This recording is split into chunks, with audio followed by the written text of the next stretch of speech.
الحمد للہ رب العالمین والصلاة والسلام علی سید الانبیاء والمرسلین اما بعد فاعوذ باللہ من الشیطان الرجیم بسم اللہ الرحمن الرحیم وانذر عشیرتک الاقربین صدق اللہ العظیم.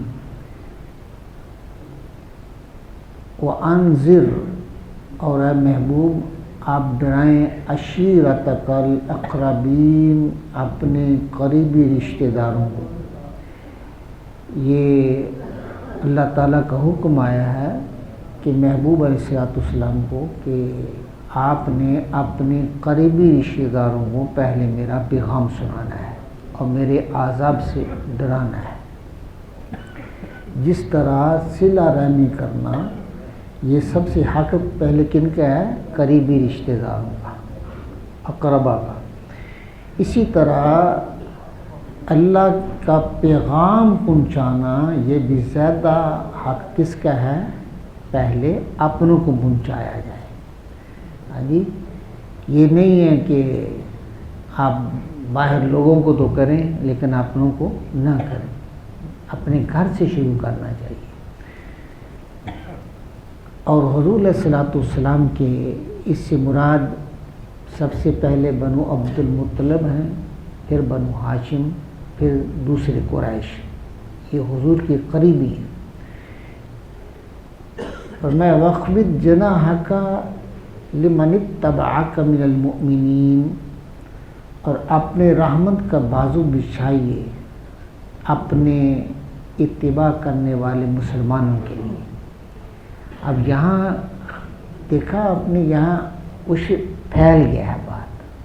اب قریبی کی بات نہیں رہی. اب یہاں بات آ گئی کہ محبوب جو ایمان لے آئے وہی تیرا ہے، جو تیری اتباع کرے اور مومن ہو جائے وہ تیرا ہے. اس کے لیے تیری رحمت کے بازو ہمیشہ کشادہ رہنے چاہیے. ہاں جی، تیری رحمت کے بازو جو ہے نا ان کی طرف پھیلتے رہیں اور بچھاتے رہیں تاکہ ان کو تیری رحمت کا فیض پہنچتا رہے. ہاں جی، یہ آپ نے جہاں مومنین کا لفظ آیا ہے یہاں قریبی کا لفظ نہیں ہے. معنی یہ ہے کہ حضور کی قربت فائدہ اسے دے گی جس کے دل کے اندر ایمان ہے، اور جس کے دل کے اندر ایمان نہیں ہے حضور کی قربت بھی اس کو فائدہ نہیں دے سکتی. اسی لیے حضور علیہ السلام نے شاید فرمایا کہ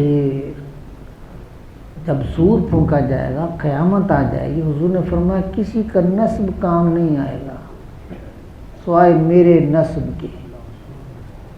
حضور نے فرمایا میرا نسب جو ہے وہ کام آئے گا، دوسرا کسی کا کوئی نسب کام نہیں آئے گا. حدیث کا مفہوم یہ ہے. معنی کیا ہوا کہ حضور کا نسب کیا ہے؟ ایمان اور تقوی. ایمان اور تقوی. جس کے دل کے اندر ایمان اور تقوی ہوگا حضور نے فرمایا یہ اس کو فائدہ دے گا. اور ایمان اور تقوی جو ہے یہ حضور کا فیض ہے، یہ آقا علیہ السلام کا فیض ہے. جس کے پاس یہ ہوگا اس کو حضور کی قربت فائدہ دے گی. اور جو مومن بھی ہو اور حضور کا قریبی رشتہ دار بھی ہو تو اس کو تو پھر بہت فائدہ ہو جاتا ہے نا. کیوں جی؟ اب دیکھیے نا، ابو لہب تھا نا، حضور کا سکا چچا تھا، قریبی تھا نا، قربت تھی یا نہیں تھی؟ لیکن اس کو کوئی فائدہ ہوا؟ کوئی فائدہ ہوا؟ نہیں نہ ہوا. ہاں، حضرت فاطمہ تو زہرا رضی اللہ تعالی عنہا حضور کی قربت کا فائدہ ہوا. حضور نے فرمایا تو جنت کی عورتوں کی سردار ہے. یہ فائدہ ہوا یا نہیں ہوا؟ حضور نے حضرت امام حسن و حسین کے لیے کیا فرمایا؟ سیدہ شباب اہل الجنہ، یہ دونوں میرے بیٹے جو ہیں یہ جنت کے جوانوں کے سردار ہیں. یہ قربت نے فائدہ دیا یا نہ دیا؟ ہاں جی. تو اگر دل کے اندر ایمان ہے تو پھر قربت فائدہ دے گی. اور حضور نے ارشاد فرمایا سب سے پہلے میں شفاعت اپنی اہل بیت کی کروں گا. قیامت کے روز سب سے پہلی شفاعت میں اپنی اہل بیت کی کروں گا۔ تو یہ ہے کہ قربت فائدہ دیتی ہے اگر دل کے اندر ایمان ہے، اگر ایمان نہیں ہے تو پھر اس کے پاس کچھ بھی نہیں ہے۔ اور یہ حضور کا ارشاد فرمانا اللہ تعالیٰ کے انذر عشیرتک الاقربین، اس کا معنی یہی ہے کہ محبوب انہیں ڈراؤ اپنے قریبی رشتہ داروں کو کہ ایمان لے آؤ، اگر میرا فیض چاہتے ہو تو پھر ایمان ضروری ہے، اس کے بعد ایمان نہیں ہے۔ فَإِنْ عَصَوْكَ فَقُلْ رَبِّي بَرِيءٌ مِّمَّا تَعْمَلُونَ، اور اگر وہ تمہارا حکم نہ مانے تو محبوب فرما دیجئے کہ انی بری، میں بری ہوں، میں بیزار ہوں، مما تعملون، ان کاموں سے جو تم کرتے ہو، جو تم کام کر رہے ہو نا، اس سے میں بیزار ہوں۔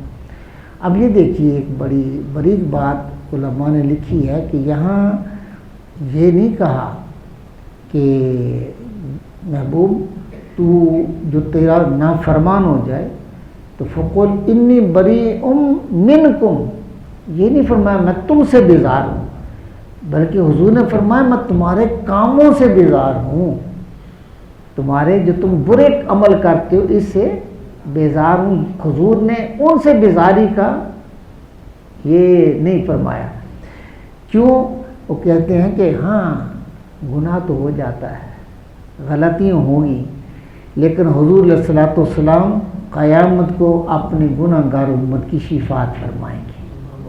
ہاں جی، برے اعمال سے بیزاری کی ہے، گناہ گار سے بیزاری کا نہیں کہا، یہ نہیں کہا کہ میں تم سے بیزار ہوں، بلکہ فرمایا تمہارے کاموں سے بیزار ہوں۔ ہاں اگر ایمان ہے دل کے اندر، کوئی گناہ سرزد ہو گیا ہے، غلطی ہو گئی ہے، تو قیامت میں اللہ تعالیٰ نے مجھے یہ مقام عطا فرمانا ہے، میں مقام محمود پر فائز ہوں گا، اللہ کی بارگاہ میں آپ کی شفاعت کروں گا اور جنت میں پہنچا دوں گا۔ ہاں جی، اللہ اکبر۔ وتوکل علی العزیز الرحیم، اور اس پر بھروسہ کرو جو عزت والا اور رحم فرمانے والا ہے۔ تو یہ توکل یعنی کیا مانا کہ ہر کام جو ہے اللہ کے سپرد کر دیجیے۔ ہاں جی، آپ کا کام ہے کہ آپ میرے حکم پہ عمل کرتے جائیں اور اس کے نتائج پر اللہ کو چھوڑ دیں، اس کے نتائج کو اللہ پہ چھوڑ دیا جائے۔ ہاں جی، فرمایا وتوکل علی العزیز الرحیم، اور اس پر بھروسہ کرو جو عزت والا اور رحم والا ہے۔ الذی یراک حین تقوم، اللہ اکبر، الذی یراک حین تقوم، محبوب تمہیں دیکھتا ہے، اللہ تمہارا دیکھتا ہی نہ تقوم، جب تم کھڑے ہوتے ہو، جب تم کھڑے ہوتے ہو اللہ تمہیں دیکھتا ہے۔ تو اس کی تبلیغ کے لیے کھڑا ہو، اس کا حکم سنانے کے لیے کھڑا ہو جائے، اللہ تب بھی تجھے دیکھ رہا ہے۔ تو میری عبادت کے لیے کھڑا ہو جائے، اللہ تمہیں پھر بھی دیکھ رہا ہے۔ اللہ نے اپنی نگاہ میں رکھا ہوا تجھے، اللہ نے اپنی نگاہ میں رکھا ہے۔ اللہ تو سب کو دیکھتا ہے، کیوں جی؟ ہر اچھے کو بھی دیکھ رہا ہے، برے کو بھی دیکھ رہا ہے، ذرے ذرے پہ اس کی نگاہ ہے۔ لیکن نگاہ تو سب پہ ہوتی ہے۔ اگر کسی کا شیخ یہ کہہ دے کہ اپنے کسی مرید کو کہ بیٹا تو میری نگاہ میں رہتا ہے، تو میری نگاہ میں رہتا ہے، تو پھر اس کا معنی کیا ہوتا ہے کہ تو خاص میری نظر رحمت تیری طرف رہتی ہے۔ کہ محبوب الذی یراک حین تقوم، محبوب تو جب کھڑا ہوتا ہے اس وقت میری نگاہ ناز میں ہوتا ہے، ہاں جی، میری نگاہ رحمت میں ہوتا ہے۔ وَتَقَلُّبَكَ فِي السَّاجِدِينَ، اور نمازی میں تمہارے دورے کو۔ اب یہ اس کے بارے میں مفسرین نے لکھا کہ جب پہلے یہ جو نماز تہجد تھی نا، یہ کیا تھی؟ یہ فرض تھی، پھر اس کی فرضیت ختم ہو گئی۔ تو اب حضور علیہ الصلوۃ والسلام تہجد پڑھنے کے بعد حضور مدینے کے بازاروں میں، گلیوں میں، صحابہ کے مکانات کے قریب سے گزرتے، کہ کیا صحابہ نے ابھی تہجد چھوڑ دی ہے؟ ہاں جی، ابھی انہوں نے اب اس قیام اللیل کو چھوڑ دیا ہے۔ حضور علیہ الصلوۃ والسلام گزرتے تو صحابہ کے گھروں سے قرآن پڑھنے کی آواز آ رہی ہوتی، اللہ کے ذکر کی آواز آتی، تو اللہ فرماتا محبوب یہ تہجد کے ٹائم تیرا گردش کرنا اور اپنے غلاموں کے گھروں کا دورہ کرنا، دیکھنا کہ کیا یہ میری عبادت کر رہے ہیں۔ محبوب یہ جو پلٹنا تقلبات جو ہیں، اللہ فرماتا ہے ساجدین کے گھروں کی طرف چلے جانا، محبوب اللہ تیرا دیکھ رہا ہے، تیرے اس عمل پر بھی اللہ تجھے دیکھ رہا ہے۔ اور ایک تفسیر اس کی یہ کی ہے کہ اس کا معنی ہے کہ حضور علیہ الصلوۃ والسلام، اللہ اکبر، آقا علیہ الصلوۃ والسلام جب نماز میں کھڑے ہوتے، کھڑے ہونے کے بعد حضور رکوع کی طرف جاتے، رکوع کے حضور سجدے کی طرف جاتے، ہاں جی، سجدے سے پھر قیام کی طرف پلٹ آتے، ہاں جی، محبوب تیرا یہ پلٹنا پھر سجدے کی طرف اور سجدے سے پھر دوبارہ پلٹ جانا قیام کی طرف، تیرا رب اسے دیکھ رہا ہے۔ یہ تیرا پلٹنا، ہاں جی، یہ جو تقلبات ہیں، یہ قیام سے رکوع کی طرف جانا، رکوع سے اٹھنا، پھر سجدے میں جانا، پھر سجدے سے اٹھ کے قیام کی طرف آ جانا، تیرا رب تجھے یہ بھی تیرے عمل کو، اس عمل کو دیکھ رہا ہے۔ اور ایک تفسیر یہ کی گئی ہے کہ حضور علیہ الصلوۃ والسلام نے ارشاد فرمایا کہ میرا نور جو ہے مومن پشتوں میں منتقل ہوتا گیا، مومن پشتوں میں، آدم علیہ الصلوۃ والسلام سے لے کے حضرت عبداللہ تک میرا جو نور تھا وہ نیک اور مومن پشتوں میں، ساجدین میں یہ جو ہے نا منتقل ہوتا گیا۔ یہاں تقلب کا معنی ہے انتقال۔ محبوب تیرے نور کو، جو تیرا نور تھا وہ جب مومن پشتوں میں یوں جو منتقل ہوتا رہا، تیرا رب دیکھتا رہا۔ ہاں جی، انہ هو السمیع العلیم، بے شک وہی سنتا ہے، جانتا ہے۔ هل انبئکم علی من تنزل الشیاطین وتنزل علی کل افاک اثیم، اور کیا میں تمہیں بتا دوں کہ کس پر اترتے ہیں شیطان؟ اب انہوں نے کہا تھا نا کہ یہ شیطان کا وسوسہ ہے، یہ اسے پڑھاتا ہے اس طرح کے، ہاں جی، فرمایا کہ یہ جو تم یہ کہتے شیطان اترتے ہیں، میں بتاتا ہوں شیطان کہاں اترتے ہیں۔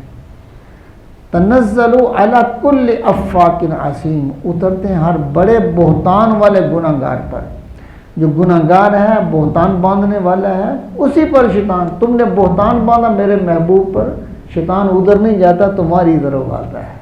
ہاں جی، شیطان تو وہاں آتا ہے جہاں گند ہو، جہاں برائی ہو، تو میرے محبوب کے پاس تو برائی بھٹک نہیں سکتی ہے۔ ہاں جی، یلقون السمع واکثرهم کاذبون، شیطان اپنی سنی ہوئی ان پر ڈالتے ہیں اور ان میں سے اکثر جھوٹے ہیں۔ یہ جو باتیں شیطان جو ہے نا سنتے ہیں نا، کچھ غیب کی خبریں شیطان جو ہے نا وہ سن کر اپنے چیلوں کو آ کے بتاتے تھے کہ ایسا ایسا ہو رہا ہے، اور تو اس کی طرف اشارہ ہے کہ شیطان اپنی سنی ہوئی ان پر ڈالتے ہیں، ان میں سے اکثر کیا ہیں؟ جھوٹے ہیں۔ والشعراء یتبعهم الغاوون، اور شاعروں کی پیروی گمراہ کرتی ہے۔ جو گمراہ لوگ ہیں وہ شاعروں کی پیروی کرتے ہیں۔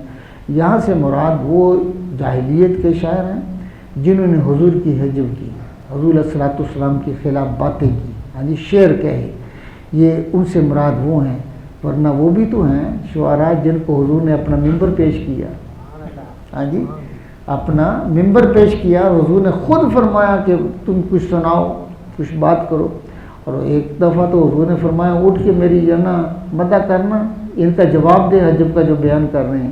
تو اس طرح سے وہ جو ہے نا وہ شاعری جو حضور کی ثنا میں ہو، حضور کی وصف بیان کرے، حضور کی صفات کو بیان کرے، حضور کی سیرت کو بیان کرے، ان کی بات نہیں ہے۔ ان کی ہر شعر میں نور ہوتا ہے، لیکن یہ جو گمراہ قسم کے ہوتے ہیں، جاہل قسم کے شعراء ہوتے ہیں، اور وہ ان سے فرمایا یہ ان کی پیروی گمراہ لوگ کرتے ہیں، کیونکہ ان کی زبان میں گمراہی ہے، ان کے اندر نور نہیں ہے، گمراہی ہے، تو یہ جب بات کریں گے مبالغہ کریں گے عجیب باتوں میں۔ اور آگے آئے گا الم تری انہم فی کل وادی یہیمون، اور کیا تم نہ دیکھا کہ وہ ہر جو ہے نا نالے میں سرگرداں پھرتے ہیں، ان وادیوں میں سرگرداں پھر رہے ہیں، ہاں جی، یہ جو ویسے چلتے پھرتے رہتے ہیں، یہ کوئی اتنے سنجیدہ لوگ نہیں ہیں۔ وَأَنَّهُمْ يَقُولُونَ مَا لَا يَفْعَلُونَ، اور وہ بات کہتے ہیں جو وہ خود نہیں کرتے، ان کا عمل ہی نہیں ہوتا، ہاں جی، ایسی ایسی باتیں شعروں میں ڈال دیتے ہیں جن کا ان کا اپنا اس پہ عمل نہیں ہوتا ہے۔ اسلام یہ چاہتا ہے کہ جو شخص جو کہے اس کا اس پہ عمل ہو، اس کا اس پہ عمل ہو۔ تو حضور کے صحابہ جو شعراء تھے وہ بات کرتے تھے جس پر ان کا عمل ہوتا تھا، وہ ایمان کی بات کرتے تھے، حضور کے روشن چہرے کی بات کرتے تھے، حضور علیہ الصلوۃ والسلام کی اوصاف کی بیان کرتے تھے۔ جب وہ بیان کرتے تھے پہلے ان کے دلوں میں یہ محبت ہوتی تھی، پھر وہ شعروں میں ان محبتوں کو ڈھال کے لوگوں تک پہنچاتے تھے۔ فرمایا لیکن ان جو شعراء جاہل ہیں وہ جو کہتے ہیں اس پر ان کا عمل نہیں کرتے۔ الا الذين آمنوا وعملوا الصالحات وذكروا الله كثيرا وانتصروا من بعد ما ظلموا وسيعلم الذين ظلموا أي منقلب ينقلبون، مگر جو ایمان لائے، اچھے کام کیے اور اللہ کا کثرت سے ذکر کیا، ہاں جی، اور بدلہ لیا بعد اس کے ان پر ظلم ہوا ہے، اس کا بدلہ لیا ظالم سے۔ وَسَيَعْلَمُ الَّذِينَ ظَلَمُوا، اور اب جانا چاہتے ہیں ظالم لوگ جو ہیں جنہوں نے ظلم کیا، أَيُّ مُنْقَلِبٍ يَنْقَلِبُونَ، کہ کس کروٹ پر پلٹا کھائیں گے۔ اب وہ یہ جو بات ہے کہ وہ ظالم جو لوگ ہیں یعنی مشرکین جنہوں نے حضور علیہ الصلوۃ والسلام کی حجب کی، ہاں جی، ان کے بارے میں کہ موت کے بعد اب وہ دیکھیں کس پلٹا میں بیٹھتے ہیں، یعنی ان کا کیا حال ہوگا، ان پر عذاب نازل ہوگا جہنم کی طرف، وہ بڑا ہی برا ٹھکانہ ہے، وہ وہاں جائیں گے۔ اللہ تعالی ہم سب کو اسے محفوظ فرمائے۔ وآخر دعوانا ان الحمد للہ رب العالمین۔ اللہ کے فضل اور اس کی رحمت سے سورہ الشعراء کا 10 مکمل ہوا۔ اللہ تعالی ہمارے اس عمل کو اپنی بارگاہ میں قبول فرمائے۔ بسم اللہ الرحمن الرحیم، الحمد للہ رب العالمین، والصلاة والسلام علی سید الانبیاء والمرسلین۔ ربنا آتنا فی الدنیا حسنۃ وفی الآخرۃ حسنۃ وقنا عذاب النار وادخلنا الجنۃ مع الابرار یا عزیز یا غفار یا رب العالمین۔ مولا کریم اپنے محبوب علیہ الصلوۃ والسلام کے وسیلہ سے ہماری نماز فجر کو اپنی بارگاہ میں قبول فرما۔ ہم نے مل کر تیرے محبوب پہ درود و سلام پڑھا، قبول فرما۔ درس قرآن ہوا، قبول فرما۔ ہمارے اس عمل کی برکات عطا فرما، روحانی برکات عطا فرما۔ یا اللہ ہم سب کو قرآن پہ عمل کی توفیق عطا فرما۔ اپنے محبوب علیہ الصلوۃ والسلام کے وسیلہ سے قرآن پہ عمل کی توفیق عطا فرما۔ یا اللہ اپنے محبوب علیہ الصلوۃ والسلام کے صدقے سے قرآن کا صحیح فہم عطا فرما۔ ہم سب کو اس قرآن سے حضور کی عشق کی باتیں جو ہے نا پڑھنے اور سننے کی توفیق عطا فرما۔ مولا حضور علیہ الصلوۃ والسلام کے صدقے سے ہم نے سورہ شعراء کا 10 مکمل کیا، اس کے فیضان عطا فرما، اس کے روحانی فیضان عطا فرما۔ ہم سب کو کے گناہوں کو معاف فرما دے، ہماری غلطیوں سے درگزر فرما لے، اپنی رحمت شامل حال فرما۔ ہم سب کو صحت و تندرستی والی زندگیاں عطا فرما، ہم سب کے کاروبار میں برکتیں عطا فرما، اپنی بارگاہ سے پاکیزہ رزق عطا فرما۔ ہمارے فوت شدگان کی بخشش و مغفرت فرما، خصوصی طور پر ہمارے مشائخ و اساتذہ والدین کی حتمی بخشش و مغفرت فرما، ان کے درجات کو بلند فرما۔ ہمارے نمازی جو اس مسجد کے آج تک فوت ہوئے ان سب کو اس کا فیضان عطا فرما۔ صلی اللہ تعالی علی حبیبہ سیدنا و مولانا محمد وعلی آلہ و اصحابہ اجمعین برحمتک یا رب۔